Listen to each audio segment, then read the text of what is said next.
Hello student, how are you? Fine, very fine, good, बिल्कुल good. तो my dear student, myself professor DN Pandey, station road, Fatuha, Patna. और मैं organic chemistry में आप लोगों को क्या पढ़ाया था तो मुझे याद है। क्या याद है? एल्काइन तक पढ़ाया था। अब चलिए इसमें primary carbon, secondary carbon, tertiary carbon पहले मैं बता देता हूं। प्राइमरी कार्बन माने कार्बन कितने तरह के होता है? प्राइमरी कार्बन, प्राथमिक कार्बन, प्राथमिक कार्बन। तो माय डियर स्टूडेंट, ये देखिए,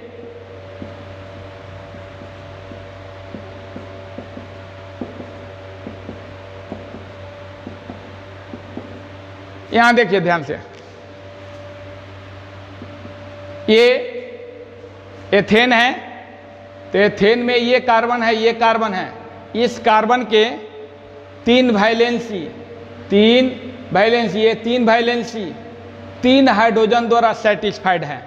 लेकिन ये चौथी वैलेंसी, एक वैलेंसी, तीन वैलेंसी 3 हाइड्रोजन द्वारा, लेकिन ये वैलेंसी जो दिख रही है वो एक कार्बन द्वारा संतुष्ट है। उसी तरह से इसका भी, इसका 1, 2, 3 वैलेंसी 3 हाइड्रोजन से, लेकिन ये चौथी वैलेंसी इस कार्बन से।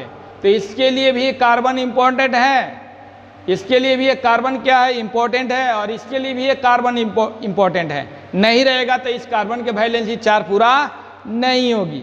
ठीक है? तो ये माय डियर स्टूडेंट, ये भी प्राइमरी कार्बन है। प्राइमरी कार्बन को 1 के पावर 0, 1 डिग्री, ये भी प्राइमरी कार्बन, ये भी प्राइमरी कार्बन है। यानी एथेन में 2 प्राइमरी कार्बन है। एथेन में क्या है? 2 प्राइमरी कार्बन है। उसी तरह से तो प्राइमरी कार्बन का डिफिनीशन क्या होगा?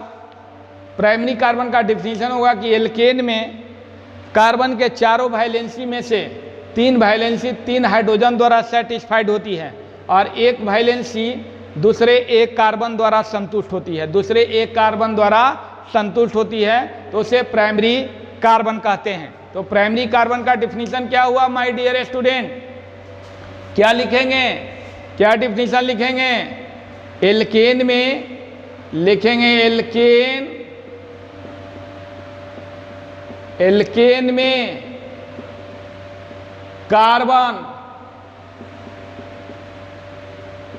कार्बन के चारों वैलेंसीज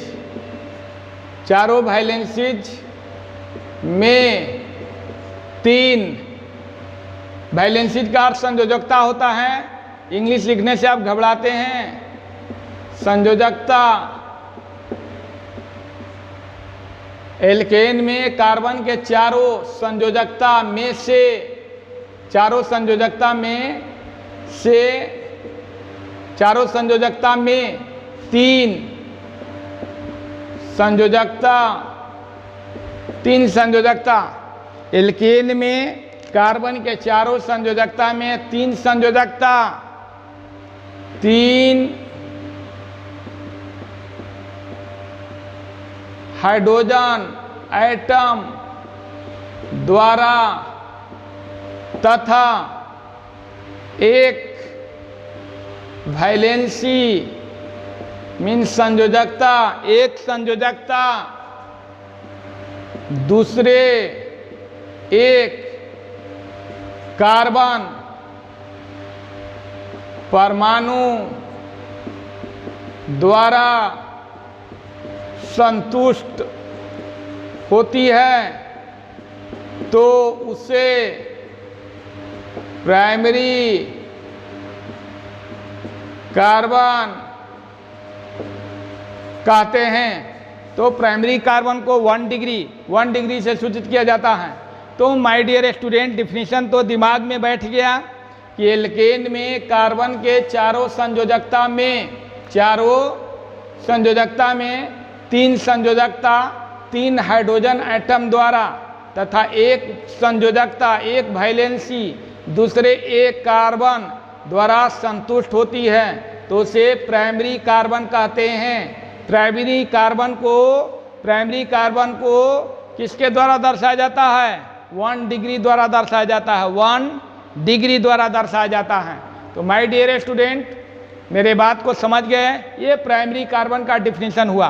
प्राइमरी कार्बन का पहला डिफिनीशन ये, इसमें भी प्राइमरी कार्बन है, देखिए इसमें भी प्राइमरी कार्बन है।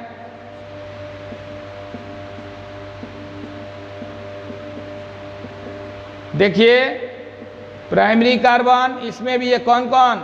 ये प्राइमरी कार्बन है, ये प्राइमरी कार्बन है, ये प्राइमरी कार्बन नहीं होगा, सेकेंडरी कार्बन होगा, क्योंकि कार्बन के 3 संयोजकता 3 हाइड्रोजन द्वारा, और ये चौथी संयोजकता इस कार्बन द्वारा संतुष्ट है। इसमें भी 3 संयोजकता 3 हाइड्रोजन द्वारा, चौथी संयोजकता इस कार्बन द्वारा। लेकिन ये प्राइमरी कार्बन क्यों नहीं है? क्योंकि इसमें 2 संयोजकता 4 संयोजकता 1 2 3 4 वैलेंसी है ना। 4 वैलेंसी में 2 वैलेंसी 2 हाइड्रोजन द्वारा और 2 अन्य वैलेंसी जो है, ये वैलेंसी है ना, अलग अलग 2 कार्बन परमाणु द्वारा संतुष्ट है, अन्य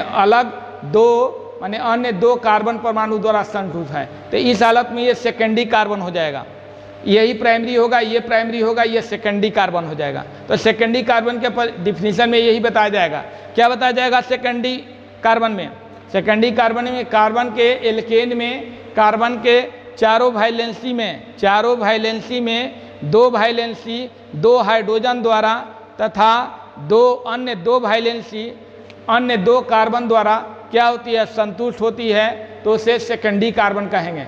यानी एथेन में 2 प्राइमरी कार्बन है। प्रोपेन में भी क्या है? ये प्रोपेन है, प्रोपेन में भी 2 प्राइमरी कार्बन है, 1 सेकेंडरी कार्बन है। ठीक है, तो ये सेकेंडरी कार्बन का डिफिनीशन मैं लिख रहा हूं। चलिए सेकेंडरी कार्बन,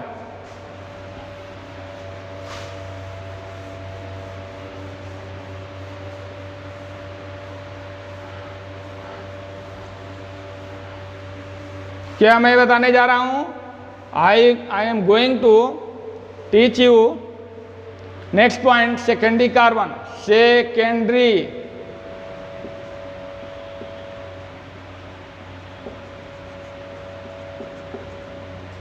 सेकेंडरी कार्बन क्या है? मैंने बताया कि कार्बन के चारों संयोजकता में, चारों वैलेंसी में 2 वैलेंसी 2 हाइड्रोजन द्वारा और शेष 2 वैलेंसी अन्य 2 कार्बन द्वारा संतुष्ट होती है, तो उसे सेकेंडरी कार्बन कहते हैं।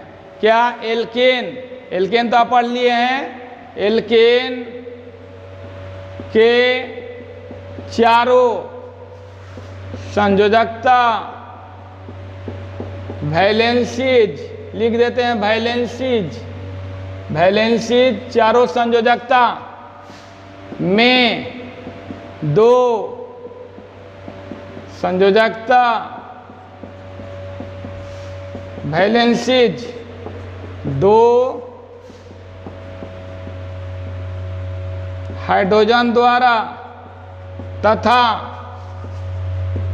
शेष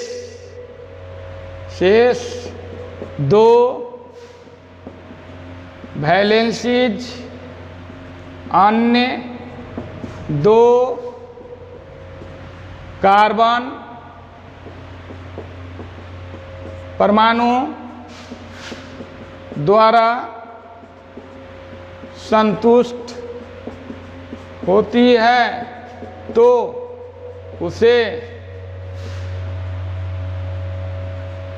सेकेंडरी कार्बन कहते हैं। तो एल्केन के चारों संयोजकता में 2 संयोजकता 2 हाइड्रोजन द्वारा तथा शेष 2 वैलेंसीज अन्य 2 कार्बन परमाणु द्वारा संतुष्ट होती है, तो उसे सेकेंडरी कार्बन कहते हैं। तो उसे क्या कहते हैं my dear student? Secondary carbon कहते हैं। तो एल्केन का चारों संयोजकता में 2 संयोजकता 2 हाइड्रोजन द्वारा तथा शेष 2 वैलेंसी अन्य 2 कार्बन परमाणु द्वारा संतुष्ट होती है, तो उसे सेकेंडरी कार्बन कहते हैं। तो मैं अभी एग्जाम्पल इसका दिया था, परिभाषा लिख लिए। चलिए लिख लिए परिभाषा ना। चलिए आगे की ओर मैं बढ़ता हूं। देखिए इधर ध्यान देकर, चलिए यहां देखिए, ये सेकेंडरी कार्बन, ये अभी मैंने बताया था, ये प्रोपेन, प्रोपेन,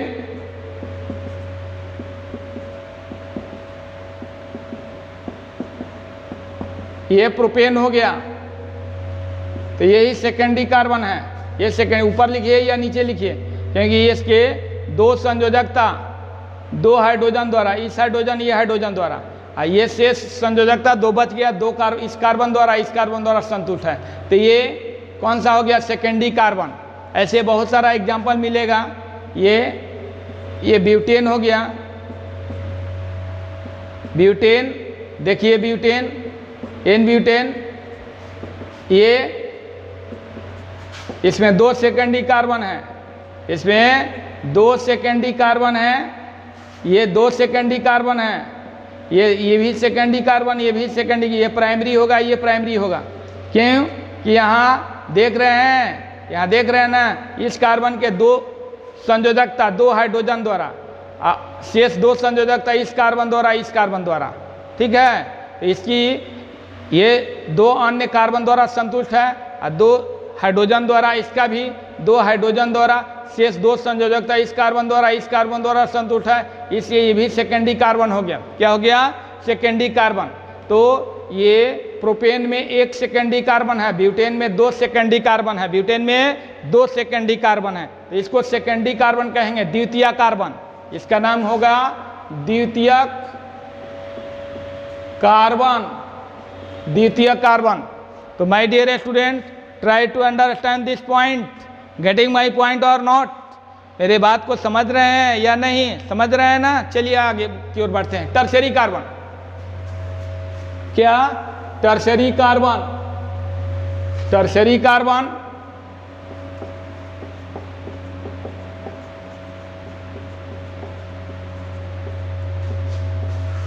टर्शरी, तृतीयक, तृतीयक कार्बन।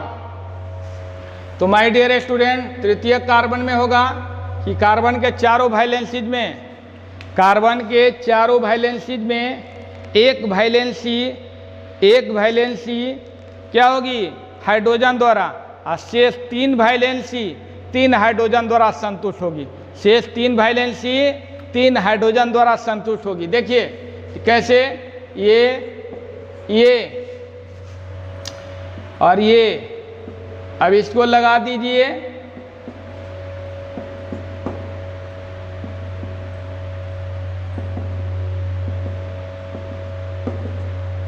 ये यहां ध्यान देकर देखिए, यहां ध्यान देकर देखिए, ये कौन सा है? आइसो 1 2 3 4 आइसोब्यूटेन है, आइसोब्यूटेन, आइसोब्यूटेन है। और आइसोब्यूटेन में बताए थे कि ये तीन सीधे गया, ऊपर में एक चला गया आइसोब्यूटेन, ये आइसोब्यूटेन हुआ, आइसोब्यूटेन। और इस आइसोब्यूटेन में आप क्या देख रहे हैं? ये देख रहे हैं कि ये इस कार्बन के एक वैलेंसी केवल हाइड्रोजन द्वारा संतुष्ट है, और ये वैलेंसी कार्बन द्वारा संतुष्ट है।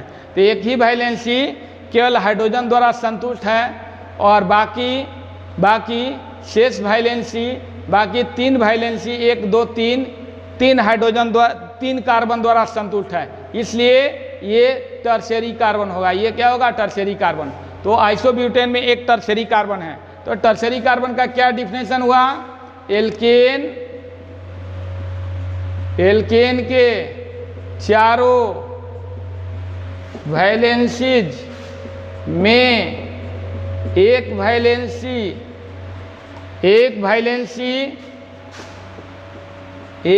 हाइड्रोजन एटम द्वारा शेष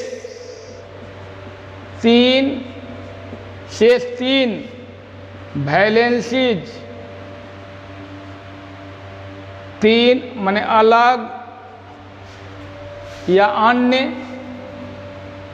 अन्य भी लिख सकते हैं, अन्य 3 यहाँ लिख देते हैं अन्य 3। अच्छा, यहीं पर अन्य 3 कार्बन परमाणु, अन्य 3 कार्बन परमाणु द्वारा संतुष्ट होती है।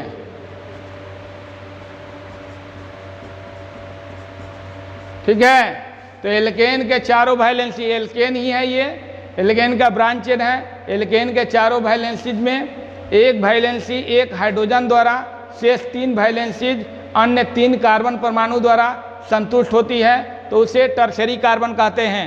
इसे क्या कहेंगे? Tertiary carbon. आइसोब्यूटेन में एक टर्शरी कार्बन है। तो कार्बन 3 तरह के आपने देखा, primary carbon, secondary carbon, tertiary carbon. Primary carbon में कार्बन के चारों में से 3 वैलेंसीज 3 हाइड्रोजन द्वारा, एक वैलेंसी एक कार्बन द्वारा, अन्य कार्बन द्वारा। सेकेंडरी में 2 हाइड्रोजन द्वारा 2 कार्बन द्वारा। टर्शरी में एक हाइड्रोजन द्वारा और 3 जो है कार्बन द्वारा संतुष्ट है, इसलिए इसे टर्शरी कार्बन कहेंगे। तो primary carbon, secondary carbon, tertiary carbon हो गया। क्लियर? आप समझ गए इस बात को? चलिए आगे की ओर बढ़ते हैं। एल्कोहल में ये बताना पड़ा इसलिए कि आपको एल्कोहल में primary alcohol, secondary alcohol, tertiary alcohol की बात कही जाएगी। तो माय डियर स्टूडेंट, मेरे बात समझ में आ रही है? गेटिंग माय पॉइंट और नॉट? मेरे बात को समझ रहे हैं या नहीं? समझ रहे हैं ना? चलिए alcohol,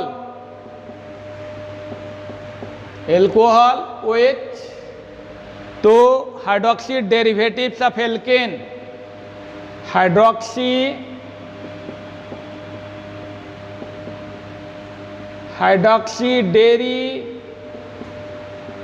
derivatives hydroxy derivatives of alkane is called alcohol. Clear? Alkane के हाइड्रोक्सी व्युत्पन्न को, एल्केन के हाइड्रोक्सी व्युत्पन्न को एल्कोहल कहते हैं। यानी एल्केन के कुछ नहीं, एकदम very simple, it is very simple. Alkane के एक हाइड्रोजन को हटाकर और OH ग्रुप जोड़ दीजिए, एल्कोहल हो गया, एल्केन हो गया। मान लीजिए कि एल्केन में मेथेन, और मेथेन के एक H को हटाइए, एक H को हटाइए, OH जोड़ दीजिए। जहाँ से H हटाइए वहाँ OH जोड़ दीजिए। मान लीजिए कि यहाँ से H हट गया और जाकर OH जुट गया, जाकर OH जुट गया, यहाँ से H हट गया, ये माइनस हो गया, और OH जाकर जुट गया। O और H के बीच में सिंगल बॉन्ड भी होती है, ऐसे भी लिखिए या ऐसे लिखिए, सिंगल बॉन्ड भी होती है OH, ऐसे भी OH को ऐसे भी लिख सकते हैं OH। क्लियर? तो सिंगल बॉन्ड होती है। तो ये CH3 मेथाइल हो गया और ये एल्कोहल हो गया OH। तो इसका नाम हो गया, ये मेथेन था, ये क्या था? मेथेन। ये क्या हो गया? Methyl alcohol, methyl alcohol. ये CH4 मेथेन और H हट गया, OH जुट गया, तो CH3OH हो गया, ये मेथाइल एल्कोहल हो गया माय डियर स्टूडेंट। तो इस तरह से एल्कोहल बनता है। उसी तरह से एथेन के भी एक H को हटाकर OH जोड़ देंगे, एथाइल एल्कोहल हो जाएगा। ठीक है?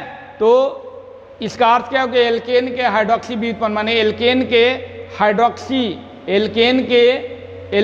हाइड्रोक्सी व्युत्पन्न को एल्कोहल कहते हैं। माने एल्केन के एक हाइड्रोजन को हटाकर, एल्केन के हाइड्रोजन आइटम को हटाकर OH ग्रुप जोड़ दिया जाता है, इसका अर्थ ये हुआ। एल्केन के हाइड्रोक्सी व्युत्पन्न का अर्थ क्या हुआ? एल्केन के हाइड्रोजन आइटम को हटाकर वहाँ हाइड्रोक्सिल ग्रुप जोड़ देंगे। ये हाइड्रोक्सिल ग्रुप है, हाइड्रोक्सिल ग्रुप है ना, इसीलिए ये क्या है? हाइड्रोक्सिल ग्रुप है, और उसको जोड़ देंगे तो एल्कोहल बन जाएगा। तो माय डियर स्टूडेंट, इस बात को लिख लिए होंगे। और देखिए यहाँ ये सब एल्कोहल बनेगा। General formula, generalize formula, general formula alcohol का, जेनरल फार्मूला CnH2n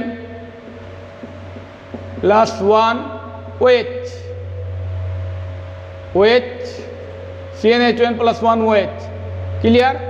तो यहाँ n इक्वल टू 1 रखेंगे, देन n इक्वल टू 1 रखा जाता है इसमें, तो C 1 होगा। ये 2 गुना 1 2, 2 में 1 जोड़ेंगे 3, यानी H3, कार्बन 1 CA3 OH, इसका नाम होगा common name methyl alcohol, methyl alcohol. Clear? और स्ट्रक्चर बनाना तो आप जानिए गए, कैसे स्ट्रक्चर? स्ट्रक्चर ऐसे, ठीक है, ये स्ट्रक्चर ऐसे OH। क्लियर? ऐसे स्ट्रक्चर, कोई ज़रूरी नहीं है कि O और H को अलग करेंगे, ऐसे भी लिख सकते हैं OH, ऐसे भी लिख सकते हैं। सिंगल बॉन्ड होती है क्योंकि ऑक्सीजन का वैलेंसी 2 होती है, एक वैलेंसी, दो वैलेंसी, दो वैलेंसी हो गया सेटिस्फाइड। हाइड्रोजन की एक वैलेंसी होती है, तो ये CA3OH, n equal to 2, then C2H5OH, n equal to 2 रखेंगे तो C2, C2, H हो जाएगा 2 2 जा 4 1 5, C2H5OH, एथाइल एल्कोहल। ये क्या हो जाएगा? Ethyl alcohol. ये एथाइल एल्कोहल, कार्बन 2 हो गया, कार्बन 2 हो गया, और ये OH हो गया। ठीक है, और वैलेंसी को पूरा कर देंगे कार्बन के, 1 हो गया, 2 हो गया, 3 हो गया, 4 हो गया, 1 हो गया, 2 हो गया, 3 हो गया, 4 हो गया। क्लियर? तो इसको ऐसे भी लिख सकते हैं, कैसे लिख सकते हैं? CA3, इसको लिख सकते हैं CA3, ये CA3 है ना, ये CH2 है, सिंगल बॉन्ड, CH2 और ये OH, ये क्या हो गया? एथाइल एल्कोहल, इसका नाम हो गया एथाइल एल्कोहल, क्योंकि CA3 CA2 मिलेगा तो एथाइल बन जाएगा, तो एथाइल एल्कोहल हो जाएगा। तो ये मेथाइल एल्कोहल, एथाइल एल्कोहल। इसी तरह से बहुत सारे example, propyl alcohol, butyl alcohol, pentyl alcohol. तो मैं केवल नाम लिख देता हूँ, आप स्ट्रक्चर बना लेंगे। ये C3H7 3 रखेंगे तो C3H7OH, ये हो गया प्रोपाइल, जिसको मेथाइल एथाइल याद हो गया, ये बन जाएगा C3H7 propyl alcohol. Butyl alcohol C4H9OH, ये ब्यूटाइल एल्कोहल। ये पेंटाइल एल्कोहल C4H9 हो गया, C5H11OH, पेंटाइल एल्कोहल क्या हो जाएगा? Pentyl alcohol, C5H11। स्ट्रक्चर उसी तरह से पेंटाइल एल्कोहल क्या हो जाएगा? Pentyl alcohol, hexyl alcohol, hexyl alcohol, heptyl alcohol, C7H15। माने ये जो हाइड्रोजन होगा यहाँ C3H7, 3 दूना 6 एक साथ, 3 2 जा 6 1 7, 4 2 जा 8 1 9, 5 2 जा 10 1 11, 6 2 जा 13 1, ये 6 2 जा 12 1 13, 7 2 जा 15 1, ये 14 1 5 OH। ये हो गया आपको heptyl alcohol, heptyl alcohol, heptyl alcohol. Octyl alcohol उसी तरह से, octyl alcohol, octyl alcohol, nonyl alcohol, nonyl alcohol. ये कार्बन एक एक बढ़ता है, हाइड्रोजन दो दो याद रखेंगे सर। 17 के बाद 19, 15 के बाद 17, यही ख्याल रखना है। तो ये नोनाइल एल्कोहल, ये क्या हो जाएगा,